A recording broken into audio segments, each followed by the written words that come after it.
Desperate aliens called for aid. Then humanity's fleet arrived. The Kelsaran High Council had never begged for help before. For thousands of years, their proud and ancient empire had stood unchallenged, their fleets dominating the galactic stage. But now, as the skies of Terival Prime burned, their desperation echoed across the stars. A distress signal, one they had never imagined sending, screamed through the void. "This is High Chancellor Vorkan of the Kelsaran Empire. Our fleets are shattered. Our worlds burn. If anyone can hear this, we beg for aid. The Zalthus are coming. We cannot stop them.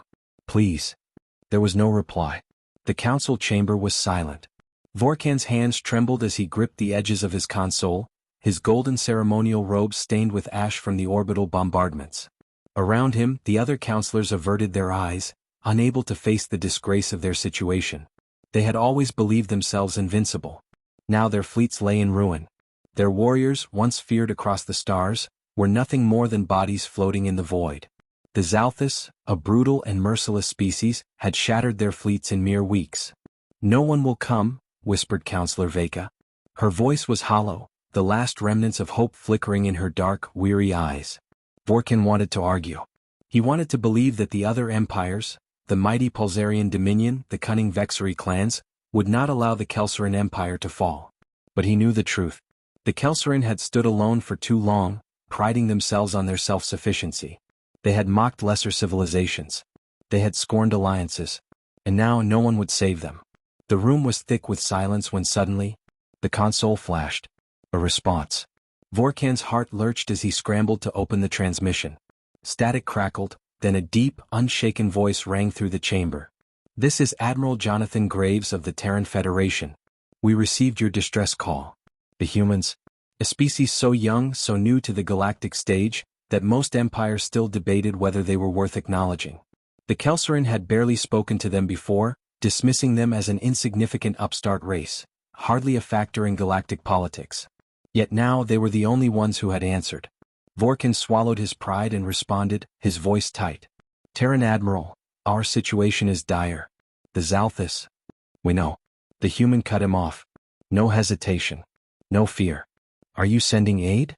Vorkan asked, barely able to force the words out. A long pause. Then, "We're already en route." The first signs of hope.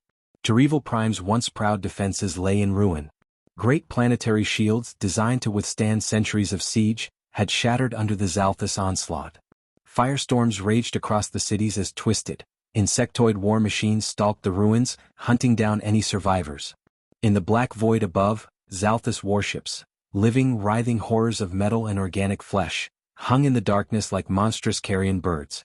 Counselor Veka stood in the last operational command bunker, staring at the tactical display in numb silence. Red markers swarmed the screen. The last remnants of the Kelsaran defense fleet blinked out one by one. "It's over," she whispered. And then, a new signal. It started as a whisper on their long-range scanners. A gravitational disturbance, then an expanding pulse of energy as something massive tore into real space. One ship, then 10, then hundreds. A fleet. Their sensors struggled to parse the sudden influx of data. The incoming ships were unlike anything the Kelsaran had ever seen before. Angular, heavily armored, lined with countless weapon systems. And then came the identification codes. Terran. Veka's breath caught in her throat. Terran fleet detected, approaching fast. The Zalthus fleet shifted at once. The monstrous ships, each a fusion of chitin and metal, turned as if sensing a new predator entering their domain. Silence hung over the war-torn planet. And then, with a sudden violent shockwave, the Terran fleet dropped into low orbit. The Kelsaran had expected a small force, perhaps a desperate attempt to evacuate what few survivors remained. What they got instead was an entire war armada. Carriers the size of cities. Battleships bristling with weapons. Strike cruisers flanking in perfect formation. It was not a rescue fleet. It was a war machine. And then, the Terrans opened fire. Retribution begins. The first salvo was unlike anything the Kelsaran had ever seen. Terran railguns tore through the void, their slugs traveling at relativistic speeds. The impact shattered the first wave of Zalthus warships instantly, punching through armor and bioflesh alike. Then came the Mach rounds, massive kinetic projectiles the size of skyscrapers, obliterating entire hive ships in single shots. But the Terrans weren't done. The Dreadnought-class warship TSF Warspite surged forward, launching a swarm of AI-guided missiles that hunted through the battlefield like starving wolves. Zalthus ships detonated in grotesque bursts, their organic hulls writhing in agony before being incinerated by the burning debris of their own fleets. Inside the Kelsarin bunker, Veka watched in stunned silence as the battle shifted in minutes.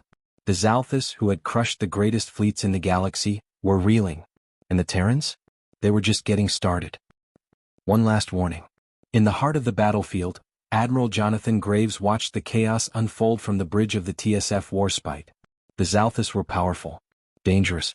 But what they had failed to understand, what every empire had failed to understand, was that humans did not fight like the rest of the galaxy. The Kelsarin had relied on massive, slow-moving dreadnoughts. The Vexari clans used hit-and-run tactics. The Palzarian Dominion waged wars of attrition. Humans did none of that. Humanity's warfare was total. It was not about winning battles. It was about ensuring that the enemy never had the chance to fight again. Admiral Graves leaned forward, speaking into the open comms channel. His voice was calm, almost casual. To the Zalthus fleet, you have two options.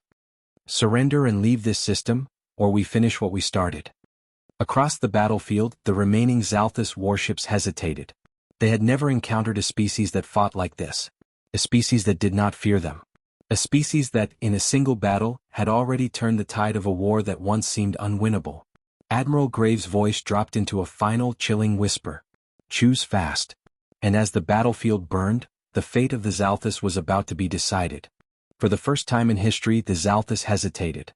Their monstrous warships, once relentless in their slaughter, hung in eerie silence. The battlefield, once filled with the screams of dying Kelsarin soldiers and the thunder of orbital bombardments, was now a frozen moment in time. Admiral Jonathan Graves waited, his fingers steepled before him, eyes locked on the tactical display aboard the TSF Warspite. The Zalthus had two options. Surrender. Or be erased. Aboard the last Kelsarin command bunker, High Chancellor Vorkan and Counselor Veka stared at the main display, their breathing shallow.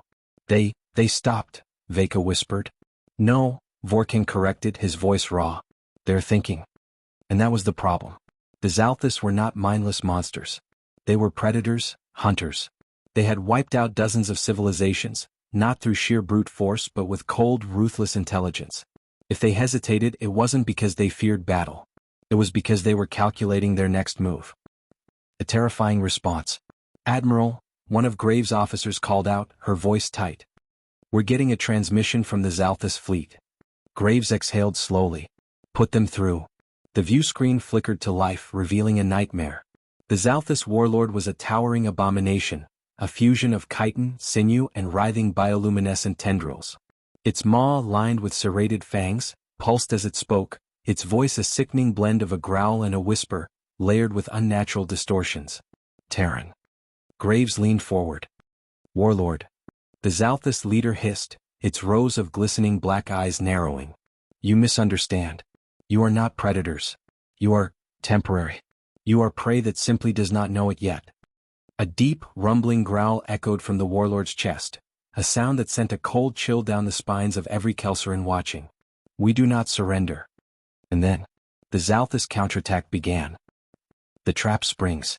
The remaining Zalthus warships, instead of retreating, lunged forward with terrifying precision.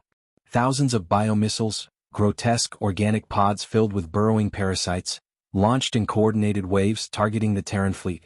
Hive ships split open, unleashing swarms of biomechanical interceptors, each one faster and more agile than anything humanity had faced before. Then, from the darkness beyond the battlefield, a second Zalthus fleet decloaked. Thousands of new warforms appeared, each pulsing with deadly energy. These were not mere raiding forces. This was the true Zalthus armada. They had baited the humans into battle. Multiple incoming contacts. A Terran officer shouted. They were waiting for us. On the view screen, Graves' expression didn't change. Of course they were, he muttered. The bloodiest battle yet. The battlefield erupted. Terran point defense systems roared to life, shredding thousands of incoming biomissiles before they could reach their targets. But some got through, slamming into Terran hulls and releasing nightmarish, flesh-eating organisms that burrowed into metal like it was tissue. One by one, Terran ships vanished in bursts of flame. But humanity did not break. Bring the dread hammers forward. Graves barked. Engage the Ragnarok Protocol. At his command, the Dreadhammer-class battleships surged forward. Massive warships designed for one thing: brutal, relentless destruction. Each one activated its Ragnarok cannons, unleashing superheated tungsten slugs the size of skyscrapers.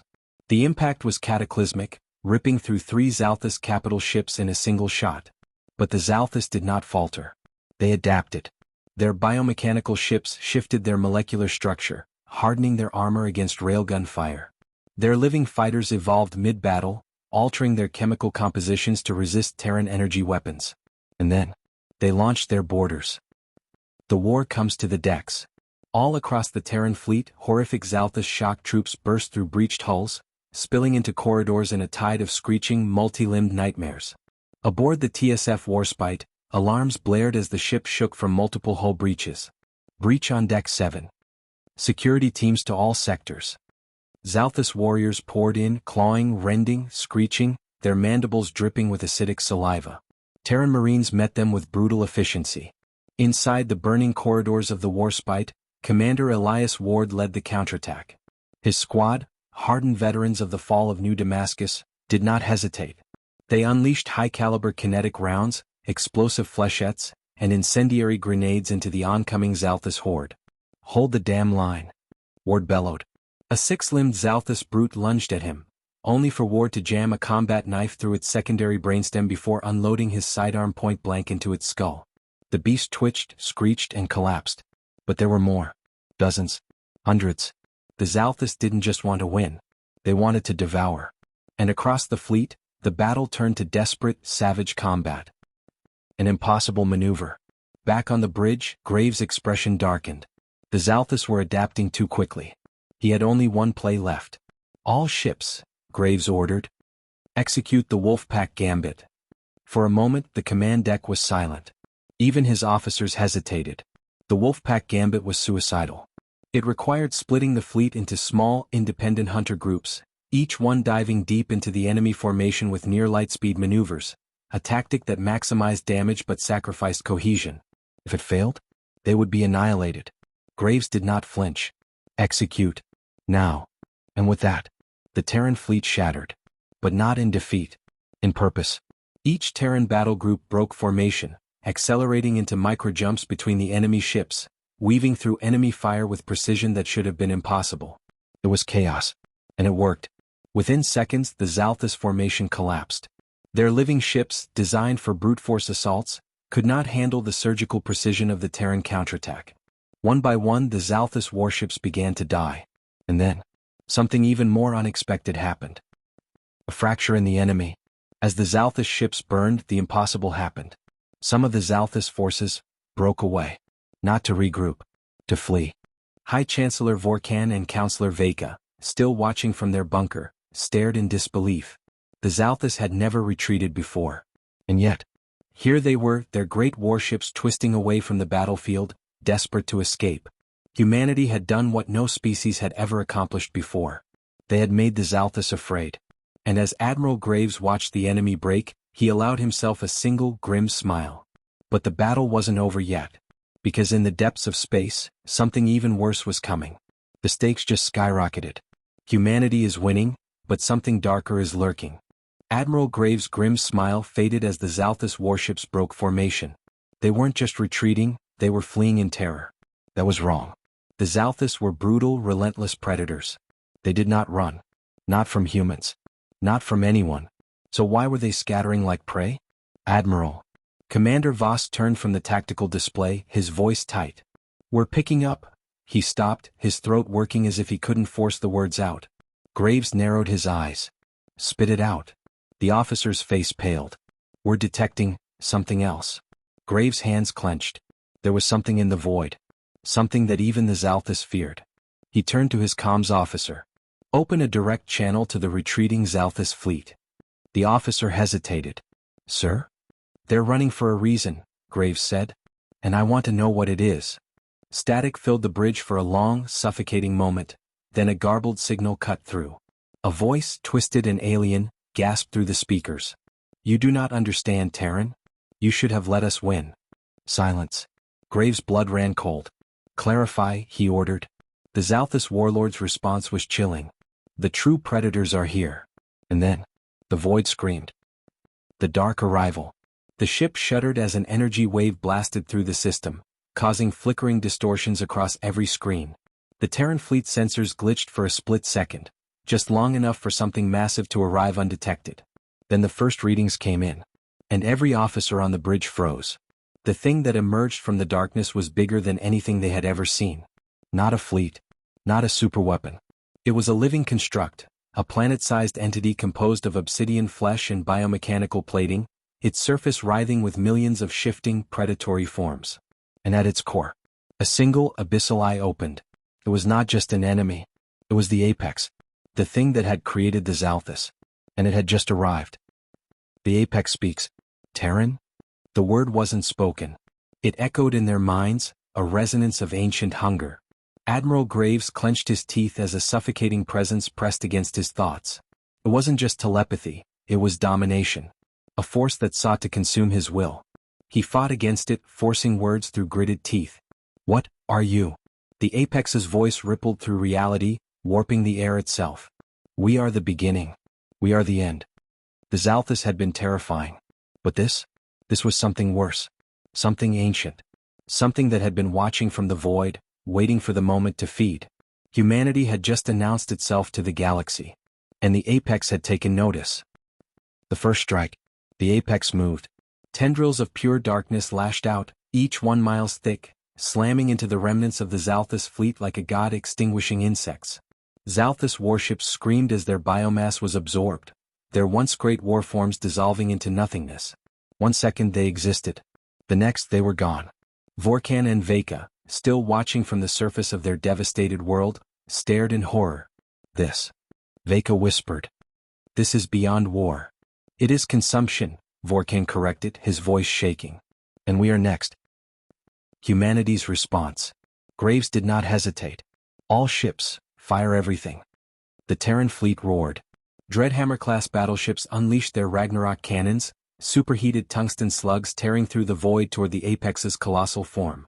Carrier groups launched waves of antimatter torpedoes, while destroyers fired tactical nukes in rapid succession. Every weapon in the human arsenal was brought to bear. The apex did not evade. It did not need to. As the first volley struck, the entity's surface rippled, not breaking, not burning, but absorbing the energy like a living void. And then, it struck back. The cost of defiance. A single pulse erupted from the apex. A shockwave of reality-warping energy rippled through the fleet. In an instant, 5 Terran battleships imploded, crushed into singularities. 3 dreadnoughts ceased to exist, their mass rewritten into nothingness. Thousands of crew members vanished in an instant. And then the apex's eye locked onto Warspite. Sir, Commander Voss whispered, is targeting us. Graves exhaled slowly. Noted. The apex was beyond anything they had faced. But humanity was not done. A desperate plan. Graves turned to his weapons officer. Status on the Apocalypse Protocol? A heavy silence. Then, operational, but untested, sir? Graves nodded. Then let's give it a field test. The Apocalypse Protocol was humanity's last resort, a weapon that wasn't supposed to exist. A device ripped from black-budget research labs, designed to shatter reality itself. It wasn't a weapon in the traditional sense. It was a controlled anomaly, a dimensional collapse bomb. All remaining ships, full retreat, Graves ordered. We stay. We deliver the payload. Silence. The crew stared at him. Then one by one they nodded. They knew what this meant. And not a single one hesitated. The last stand. The Warspite accelerated, pushing forward into the maw of the apex itself. The void twisted as the apex began to consume the ship's mass, reality bending around its form. Graves' fingers hovered over the command console. The Apocalypse device was armed. They had one shot. For Earth, Graves whispered, and he pressed the trigger. A blinding surge erupted from the Warspite's hull as the Apocalypse device activated, unleashing a localized collapse of spacetime. The apex screamed, not just in sound but in thought, in pure existence, as its massive form began to unravel. Across the battlefield, survivors watched in awe as the unstoppable entity began to disintegrate, pulled into a spiraling singularity. For the first time, the apex felt death. And then, there was only silence. Victory. At a cost. When the shockwave cleared, the warspite was gone. The apex was gone. And humanity stood alone in the aftermath. Across the wreckage-strewn battlefield, Kelsarin and Terran forces floated in stunned silence. High Chancellor Vorkan looked up at the sky, where the apex had once loomed, and felt something new. Hope. Humanity had not just fought back. They had done the impossible. They had killed the apex. But at what cost? As the remaining fleet regrouped, a final distress call echoed across the void. A faint signal. A voice, Graves' voice. This is Warspite, alive but stranded. Do not come for us. We are not alone. And then, silence. Deep space, unknown coordinates. Static hissed across the Warspite's failing comm systems. Red emergency lights flickered, casting eerie shadows over the bridge as Admiral Graves fought to stay conscious. The air was thin, life support barely functional. His fingers hovered over the comm panel. He repeated the distress message. This is Warspite, alive but stranded. Do not come for us. We are not alone. Then a sound, something scraping against the hull. Graves exhaled, gripping the armrests of his chair. The Warspite had survived the apocalypse device but barely. Their ship had been pulled somewhere else, a dead zone outside normal space. The apex was gone.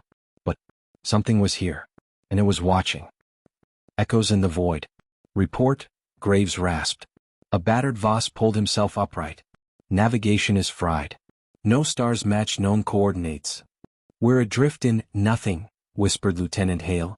Her hands trembled over the sensors. But there are anomalies. Space itself is wrong. Graves pushed to his feet despite the pain.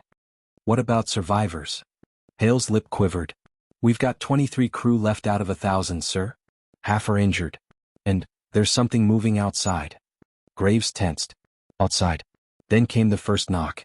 A deep, slow thud reverberated through the Warspite's hull. Then another. Something was testing the metal. Graves' pulse pounded. Get me an external feed. Hale worked fast, patching into the last operational cameras. The viewport flickered, then stabilized. And Graves stared. The shadow of the apex. The thing outside the ship was not the apex. Not entirely. It was a fragment. A remnant. A shadow. A piece of the ancient horror torn away by the apocalypse device, yet still alive. Still evolving. Tendrils of obsidian flesh drifted in the void, slowly reaching toward the Warspite like a dying god grasping for salvation. Its eye, a pale, fractured version of the apex's abyssal gaze, blinked once and Graves felt its presence press into his mind. You remain. The voice was fainter now. Weaker. But still. Hungry. Graves gritted his teeth. You lost. Lost? The entity shuddered. Its wounds had not healed. The apex had never known true death until now. Graves saw an opportunity. A terrible, reckless, necessary idea. Humanity's final bargain. Graves turned to Voss. How much power do we have left? Voss hesitated. Enough for one last burn. Maybe. Why? Graves looked back at the shadow of the apex. It was dying but not fast enough. We can't kill it, Graves admitted. But we can chain it. The bridge crew froze. Hale swallowed hard. Sir, what are you suggesting? Graves stared at the flickering anomaly beyond the ship, a rip in space where the apex had been. We trap it here, he said. We burn our engines one last time and drag it into the collapse. We become the anchor. Silence. Then. Voss nodded. Understood, sir. No hesitation. No arguments. Because they knew. If this thing survived, it would return. And humanity would not survive a second war. The last flight of the Warspite. All crew, this is Admiral Graves. You know what we have to do. We were never meant to come home. But today, we make damn sure no one else dies to this thing. Humanity endures. And today we make sure the galaxy does too. Warspite, full burn. The engines roared. The Warspite lurched forward, engines blazing as the ship surged toward the swirling abyss. Outside, the shadow of the apex howled, not in rage but in realization. It understood what Graves had done. And it was afraid. Tendrils lashed out, trying to escape, but the Warspite's gravitational wake dragged it down. Into the void. This is for Earth, Graves whispered. And the Warspite vanished into darkness. Epilogue, legends never die. 5 years later, Earth. The galaxy had changed. The war with the Xalthus was over. The Kelsarin Republic had flourished under Terran protection. Humanity had become a power feared and respected. And the apex? Gone. Or so they believed. A memorial stood in the heart of Terra's capital, a monument to the Warspite and her crew. Their names were etched into the obsidian stone, honored for their sacrifice. But one mystery remained, because sometimes in the quiet of deep space, a faint, ghostly signal would crackle through forgotten channels. A voice. A whisper. This is Warspite, still here. Still watching. And the stars remained silent. For now.